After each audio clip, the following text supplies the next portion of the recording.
Have you ever sat in a room full of people and still felt completely invisible? Have you ever given your best, your time, your loyalty, your effort, only to be treated like you were replaceable? There's a kind of rejection that doesn't shout. It whispers. It lingers. It shows up later at night when everything is quiet, when your mind replays the moment over and over again. What did I do wrong? Was I not enough? Did they ever see me at all? For many women, especially after 35, those questions don't come from just one moment.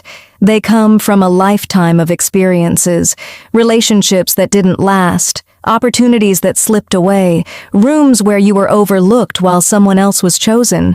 And the truth is, it hurts differently now. Because at this stage, you're not just hoping anymore. You've already given so much. You've already proven your strength. You've already endured. So when someone disrespects you, publicly, unapologetically, it doesn't just bruise your ego. It shakes something deeper. This is the story of a woman who experienced that exact moment. A woman who stood in a room full of people and was stripped of her dignity in seconds. But what no one knew, what absolutely no one in that room could have imagined, was that the woman they humiliated was not ordinary, and what happened after she walked away from that moment didn't just change her life, it changed theirs. Because sometimes, the person you think is powerless is only quiet, and sometimes, silence is not weakness, it's timing. If you've ever felt overlooked, if you've ever stayed in a place where you were not valued, if you've ever smiled through disrespect just to keep the peace, then you already understand this story more than you think. There's a silent strength that women carry. You show up, you endure, you adjust, you give people chances they don't deserve, and sometimes, no one sees that. So before we go deeper, take a moment. If this story is already touching something in you, if you've ever been in a situation where you were humiliated, dismissed, or underestimated, go ahead and like this video, not because you have to, but because it's a quiet way of saying, I know this feeling. And if you haven't subscribed yet, this space is for you. For women who are done shrinking themselves. For women who are ready to remember who they are. Now tell me in the comments, have you ever been disrespected at work and said nothing? Or did you walk away?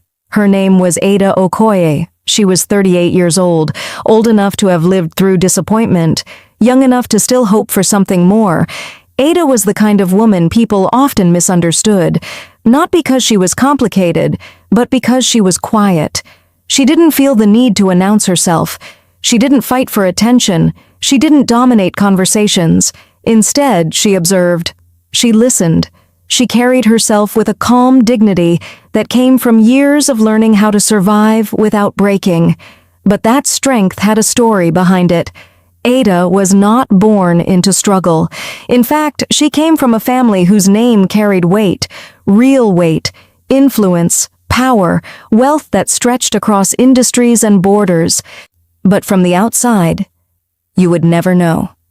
Because years ago, Ada made a decision that most people couldn't understand. She walked away from it. Not out of rebellion, not out of anger, but out of a quiet need to prove something to herself. That she could exist without her family's shadow. That she could build a life that was hers, not inherited, not handed to her, not expected. Because growing up as an heiress didn't feel like freedom. It felt like pressure. Expectations about who to be, who to marry, how to behave, what to represent. Her life had been planned before she even understood what choice meant, and at some point, she wanted to breathe, so she stepped away. She chose a different path, a smaller life, a quieter existence, one where no one knew her name, one where she could just be Ada, no titles, no assumptions. Just a woman trying to live, and for a while, it worked. There was peace in anonymity, peace in simplicity, peace in being overlooked. But what she didn't realize was that being unseen can sometimes invite the wrong kind of attention, because the world doesn't always treat quiet people with kindness. Sometimes it tests them. Her job was supposed to be temporary, just something steady, something simple, something that gave her structure. But over time, it became something else. A place where she stayed longer than she should have. A place where her silence was mistaken for weakness. Her employer was a man who believed in control more than leadership, a man who measured people by how useful they were to him. And from the beginning, something about Ada made him uneasy. Maybe it was her composure. Maybe it was the way she didn't seek approval. Maybe it was the fact that she didn't react the way others did. But instead of respecting that, he challenged it. Subtle at first, interruptions during meetings, dismissing her ideas without consideration, assigning her work that didn't match her capability, and then taking credit when she delivered. Ada noticed. Of course she did. She wasn't naive, but she stayed because she had made a promise to herself, to endure, to prove that she didn't need privilege to succeed, that she could earn her place like everyone else. But there's a difference between perseverance and self-abandonment, and slowly, without even realizing it, Ada crossed that line. She started holding back, second-guessing herself, choosing silence over confrontation, because sometimes peace feels safer than conflict. And until the day comes when silence is no longer protection. The meeting room was cold, not physically, emotionally, the kind of cold that settles in when something is about to go wrong. Everyone felt it, but no one said it. Ada stood at the edge of the table, her posture straight, her expression calm, but inside, something was tightening. She didn't know yet that this moment would redefine everything. Her employer entered the room with his usual controlled presence. Calm, calculated, unreadable. He didn't greet anyone. He didn't acknowledge the tension. He simply walked to the front and began. At first, it sounded like a normal review, a discussion, a breakdown of recent performance, but then the tone shifted, subtly, deliberately, until it wasn't a discussion anymore. It was an accusation. Her name was called, not gently, not respectfully, but sharply, like a target. And suddenly, all attention turned to her. The mistakes he listed came quickly, too quickly, as if they had been prepared, as if this moment had been planned. Failures, oversights, decisions questioned, responsibility assigned entirely to her. And the truth? Some of it wasn't even accurate, but accuracy didn't matter, not in that moment, because this wasn't about truth. It was about control. It was about power. It was about making an example. Ada could feel it. The shift in the room, the way people avoided eye contact, the way some glanced at her with sympathy, but said nothing. And that silence hurt more than the words, because it confirmed something she had been feeling for a long time. She was alone in that space, completely, utterly alone. She could have defended herself. She could have corrected him. She could have exposed the inaccuracies.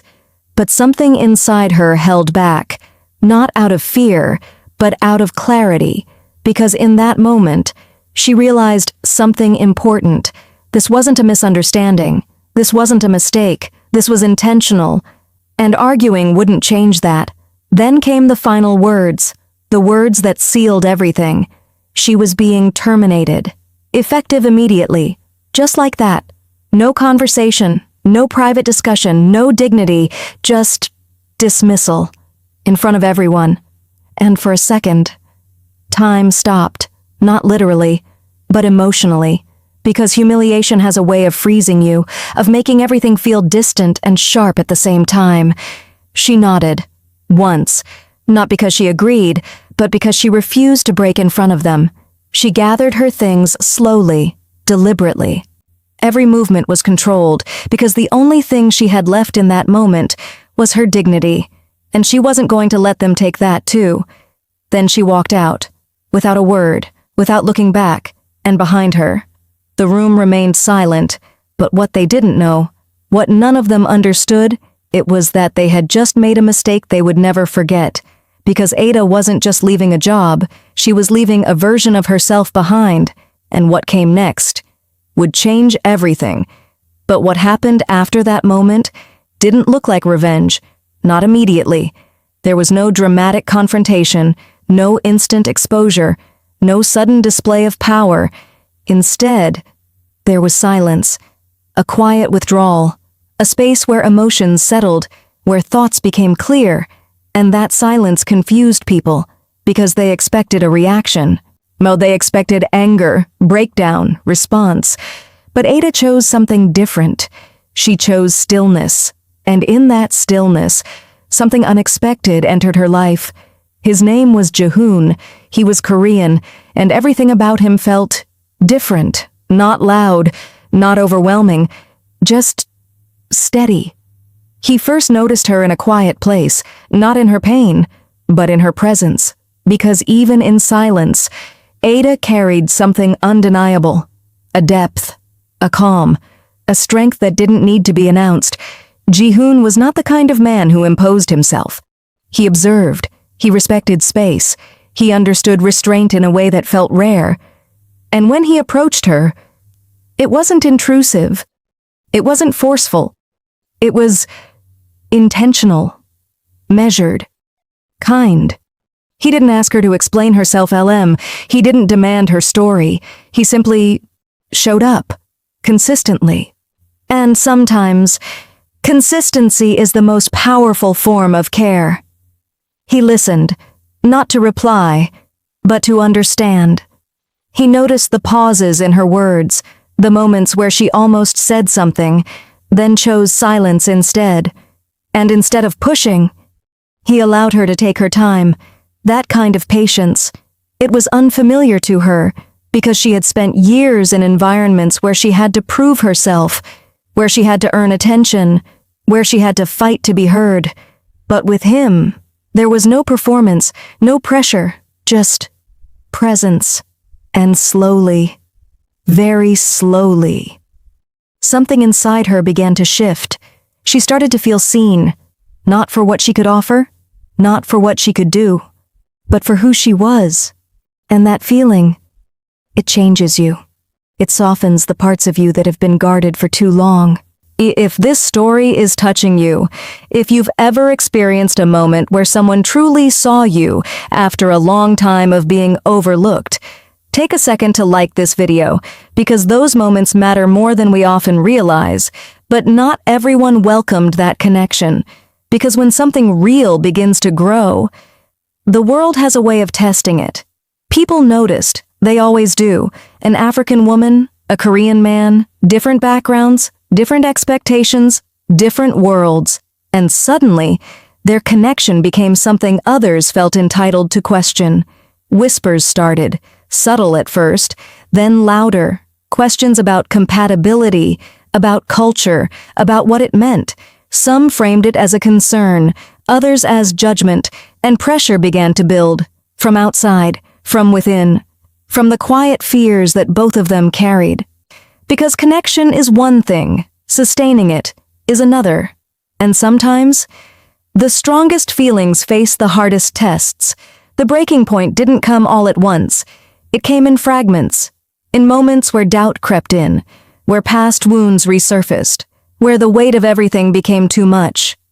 Ada found herself questioning again, her choices, her worth, her identity, because healing is not linear, and just when you think you've moved forward, something pulls you back. Jahoon saw it. Of course he did. But he didn't try to fix her. He didn't try to control her decisions. He didn't force clarity where there was confusion. He simply stayed, steady, present, patient. But even patience has its limits when external pressure continues to grow. And eventually, something had to give. The moment of breaking wasn't loud, it wasn't dramatic. It was quiet, a realization, a truth that Ada could no longer ignore. She had been living small, not just at her job, but in her life. She had hidden parts of herself, minimized her presence, chosen silence over truth, and while that once felt like strength, it no longer did, because growth changes your perspective, and suddenly, what once felt safe starts to feel limiting. And in that moment, she made a decision, not out of anger, not out of revenge, but out of clarity. She chose herself. Reclamation is not always loud.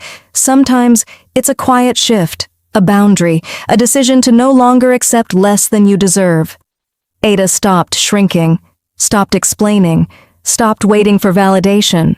And slowly, she began to step into the truth she had hidden for so long, including who she really was. And when that truth surfaced, everything changed. The same people who had once overlooked her, now I saw her differently, not because she had changed, but because their perception had. Her former employer, the man who had dismissed her so easily, now I understood something too late. He hadn't just fired an employee.